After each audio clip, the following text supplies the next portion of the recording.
औरत late as के अंदर किसी गिल्टी के अंदर साथ प्रेजेंट करती है तो we consider it as a carcinoma until proven otherwise.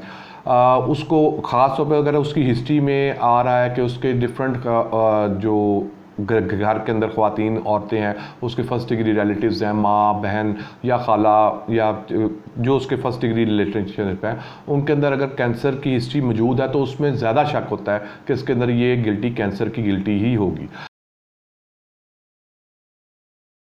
My name is Dr. Kamran Zeb and I am a consultant general and laparoscopic surgeon.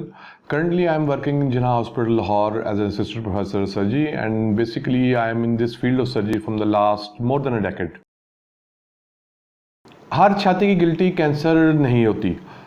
Young age के अंदर छाती के अंदर माहवारी चक्कर के दौरान different cycles, different hormones act करते हैं। उसमें बाज़ औक़ात सिर्फ औरत को महसूस होता है कि उसकी छाती के अंदर गिल्टियाँ, लेकिन दरअसल जब अल्ट्रासाउंड या डिफरेंट टेस्ट करवाए जाते हैं उसमें पता लगता है कि वो गिल्टियाँ नहीं हैं और वो माहवारी के डिफरेंट अयाम के अंदर डिफरेंट सूरत हाल के तौर पर प्रेजेंट करती हैं।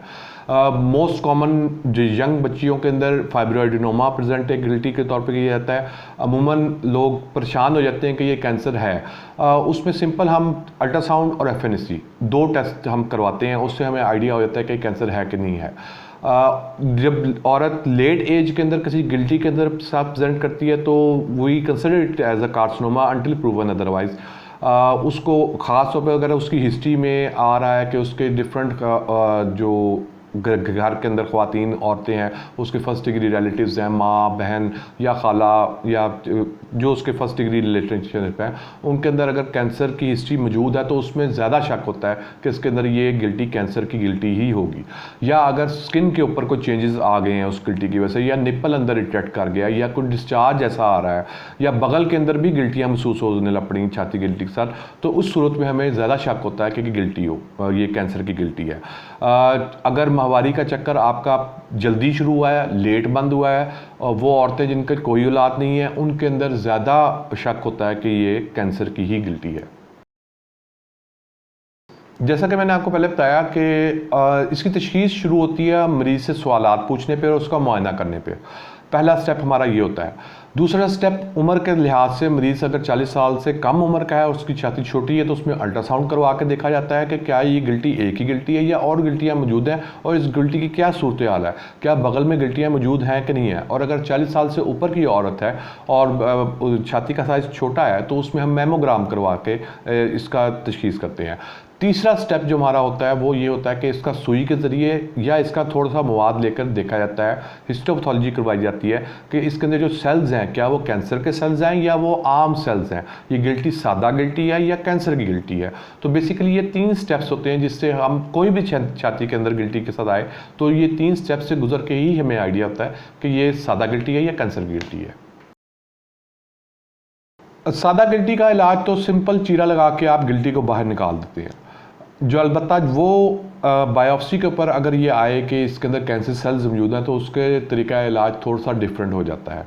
उसमें पहले हम चंद एक और इन्वेस्टिगेशंस करा कर ये देखते हैं कि क्या ये कैंसर वहीं छाती के अंदर मौजूद है या जिस्म के और हिस्सों में, मसलन के आपके जिगर के अंदर या आपकी हड्डियों के अंदर तो नहीं फैल चुका। फिर उसके मुताबिक इसकी स्टेजिंग की जाती है और उसके मुताबिक ही इसका इलाज किया जाता है।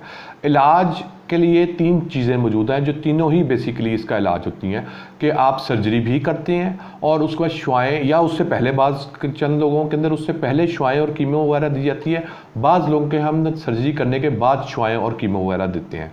ये 3 surgery is basically a part of cancer treatment, it's not the treatment. Chemotherapy and radiotherapy are also required whenever, either before surgery or after surgery। छाती के कैंसर में देखा जाता है कि इसकी स्टेज क्या है। उस पर फिर आपके पास 2 ट्रीटमेंट ऑप्शन मौजूद होते हैं। या तो आप पूरी ही छाती काट लें और बगल की गिल्टियाँ जो हैं वो भी उसके साथ ही रिमूव कर लें, या आप छाती के उस हिस्से को ही सिर्फ काटें और बगल की गिल्टियों को अलग अगर महसूस हो रही हैं बगल की गिल्टियाँ वो भी निकाल दी जाएँ। दोनों के अपने फ़ायदे और नुकसानात हैं। अब पूरी छाती कटवाने का कॉस्मेटिक डिसफिगरमेंट का नुकसान है, लेकिन फ़ायदा ये होता है कि छाती का सारा टिश्यू रिमूव हो जाता है और वहाँ पर दोबारा कैंसर होने का चांस तकरीबन नहीं रहता। थोड़ा सा छाती का हिस्सा कटवाने का फ़ायदा ये होता है कि उसमें कॉस्मेटिक डिसफिगरमेंट इतना नहीं आता, लेकिन उसमें ब्रेस्ट टिश्यू वहीं का वहीं मौजूद होता है और उसमें दोबारा कैंसर होने के चांसेस होते हैं, जिसके लिए हमें मरीज़ को बार बार मुआयने के लिए या मेमोग्राम के लिए बुलाना पड़ता है।